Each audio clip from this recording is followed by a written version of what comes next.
This week's Parsha, Chayei Sarah, the life of Sarah, is in fact about the death of Sarah. That's how the Parsha starts off. And I've been thinking all week, why is it called the life of Sarah? Why? Why can't it be called the death of Sarah, right? That's what really we're talking about. And the late Rabbi Lord Jonathan Sacks, who I love and I read his works every week, had an amazing essay that life is about choices and that Sarah always made good choices in life and you always have to see basically the glass half full. And after reading those incredible words from Rabbi Sacks, this entire Parsha made sense to me. So tonight's Devar Torah is dedicated for his neshama. He passed away last Shabbos, and that his works continue just not to inspire me, but others, because I know he's touched so many souls with his incredible works. So tonight's talk is indeed about choices, the choices that we make, and that really that's what life is about.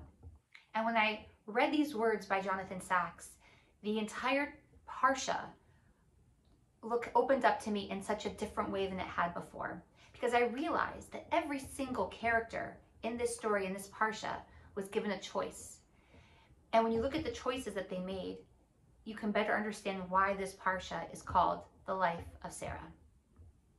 So Sarah passes at 127 years old, and the first character who emerges is her beloved late husband, Abraham, who had the choice to be so angry at God. I mean, imagine, in last week's Parsha, he basically was about to sacrifice his son for God. And what's his reward? His wife is dead. He was promised by God he was going to be the father of many nations, that his descendants were going to be like the stars in the sky, the sand on the sea, in the seashore. He was promised he was going to own tremendous land in the state of Israel, the land of Israel. But yet none of this was happening. He could have said, God, I followed you. I passed all your tests. Where is my blessing coming true? But that's not what Abraham does. Never. He never complains. He never points a finger at God. He never questions God and God's blessings. Instead, he becomes a man of action. I believed in that moment that he realized that all of God's blessings to him meant that if he put the action out there, he was going to get the reward. So first order of business, land. He bought a burial spot for his wife, Marata Machpelah in Hebron. First piece of land that he owned in the land of Israel, land of Canaan. And of course, this was the first step to the Jewish people having ownership of the land of Israel. And we know today that that prophecy came true. And then the second piece, a father of many nations. Well, his son, Yitzchak, his heir, he needed to have a wife so he could have children. So he sent his servant, Eliezer, to the land the land of his birthplace, where he was from, where his wife was from, to go find a suitable life partner for his son. Now that's the next character who had a choice. Who is this Eliezer? In the Torah, it doesn't actually specify that he was the servant that went to go find Isaac's future wife, Rebecca. But we know from all the commentaries that he indeed was the one chosen, because he was the number one servant of Abraham. And who is this mysterious Eliezer? According to the Midrash and to the commentaries, Eliezer was actually the son of Nimrod, Abraham's arch nemesis. But he was so enamored with Abraham that he followed him and became his number one disciple. Now think about it. Up until Isaac was born, when Abraham was in his 90s, Eliezer was going to be the heir to everything. And then Isaac comes along. You would think if somebody gave up their own nobility to follow around Abraham and they were going to be the heir, that they would be so angry with Isaac and his future of being one of the forefathers of the Jewish people. But Eliezer never complained. Not only that, the Torah goes into such description how he set off on this mission to find a suitable wife for his master's son. And he talks about how he wants God to bless him, to help him find this woman. And when he goes to the house of Bethuel, he recounts in detail what his mission is. The Torah doesn't just have these words. It doesn't just repeat things. The Torah is trying to show you the dedication Eliezer had to Abraham and to his mission. He never once thought about complaining and being negative. On the contrary, it was an honor for him to be chosen to go on this mission. He was truly honored to see the Jewish people continue through Isaac. That was the greatness of Eliezer and the choices that he made. And then he chose, we see Rivka, right? She was a young woman. Her family didn't want her to leave. They tried to persuade her to stay. But she made the choice to leave her father's house and to follow Eliezer back down to the land of Israel to meet some mysterious man she had never ever heard of, didn't know of. And she chose and thought that, you know what? This is the right way. She didn't complain and say, I don't know who this person is. I don't want to leave my house. Never complained. She went off with Eliezer and she chose to marry Isaac, to marry Yitzchak. And then there's Yitzchak, who had all the reason in the world, like Abraham, to be angry. He was just on an altar. He basically was about to allow his father to sacrifice him because that was the will of God. And when he emerged from that situation, he found out his mother was dead. And we know from the Midrashim, Sarah died of a broken heart. She thought her son died. He could have been so angry at God. But nope, doesn't complain. Not even the slightest. Isaac did two incredible things. He made two truly amazing choices. The first is through, again, the commentaries. We see that he had been coming back from a land that the last time we saw this place was when Hagar and Ishmael were sent away. Commentaries believe that when Isaac realized his father wanted him to find a wife, he didn't want his father to be alone. Now again, how many children want their parents to remarry after the death of a parent? Not many. But he loved his father, and he knew that Hagar was a good woman, and he didn't want his father to be alone. So he went in search of Hagar to bring her back to his dad, so that his father would have another woman in his old age to be a companion to him. And two, it's amazing. When he met Rivka, he took her into his tent, he made her his wife, and he loved her. Now, I heard an amazing Dvar Torah last night from my friend Sammy. Why does it say that he married her and then he loved her? Shouldn't it be the opposite? He loved her and then he married her? My friends, love is a choice. When you feel an attraction to someone you can't control, that's lust. But real love, who we choose to spend our time with, how we choose to see somebody, who we choose to give to day in and day out, that is a choice. Love is based on actions. The more you give to somebody, the more you love them. The more you choose to see them in a certain light, the more you're going to love them and appreciate them. And lastly, Hagar.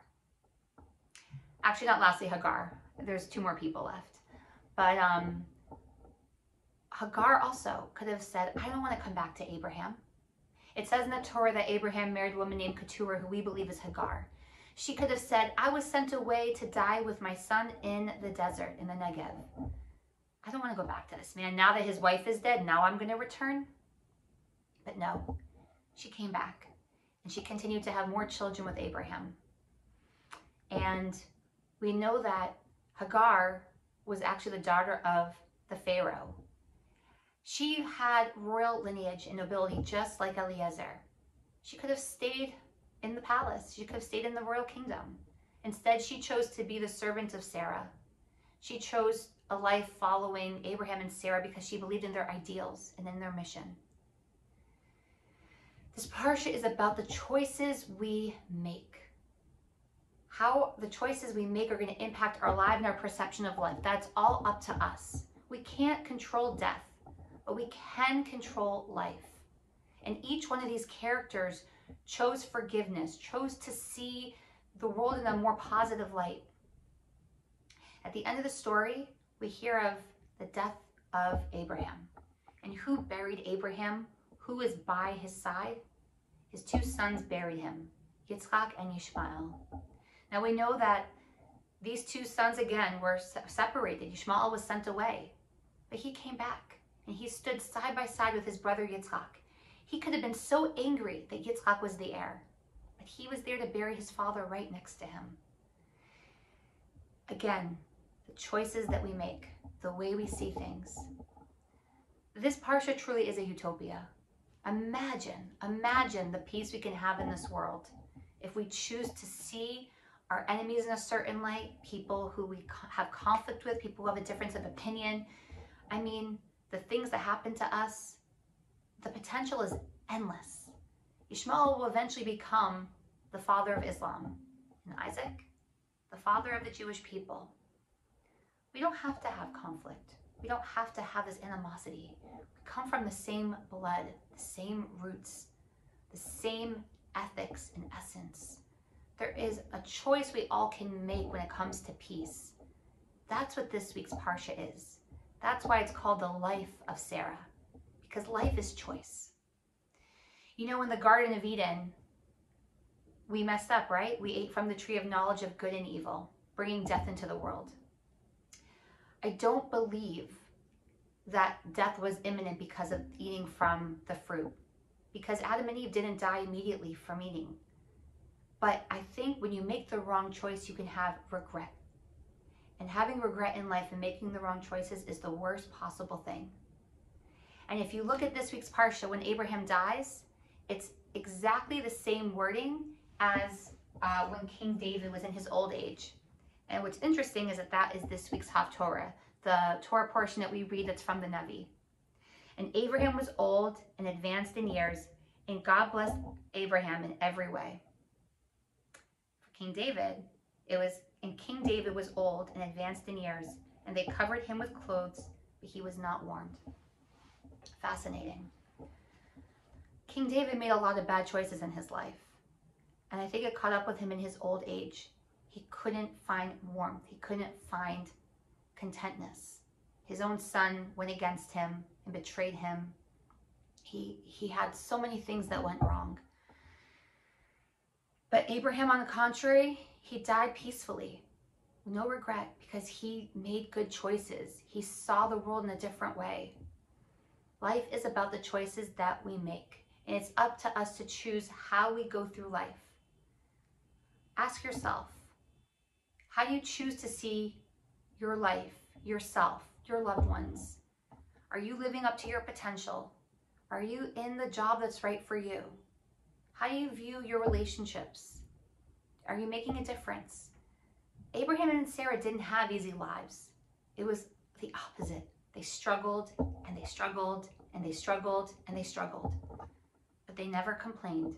They were never victims. They constantly realized their bigger purpose and their mission.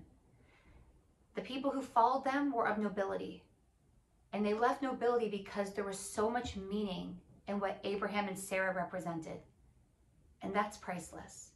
When we give the value to our life and to ourselves. And when we really have that value that we truly see and believe in, other people will see it too. And our choices can influence other people's choices. And that's a domino effect. And that's why the life of Sarah was so powerful. That's why this is the life of Sarah. The choices we make in life influence the people around us. And ultimately, even after we're dead, we can still carry on that domino effect where the choices that happened 3,500 years ago are propelling the Jewish people in the future to hopefully see the world in the most beautiful way, to make the right choices, to have the right ethics and morality. And hopefully one day, as we work as a team in this larger partnership, we can truly live up to the potential that they believed in, that they wouldn't see in their lifetime, but they were promised. And that's continuing on the Jewish people's tradition.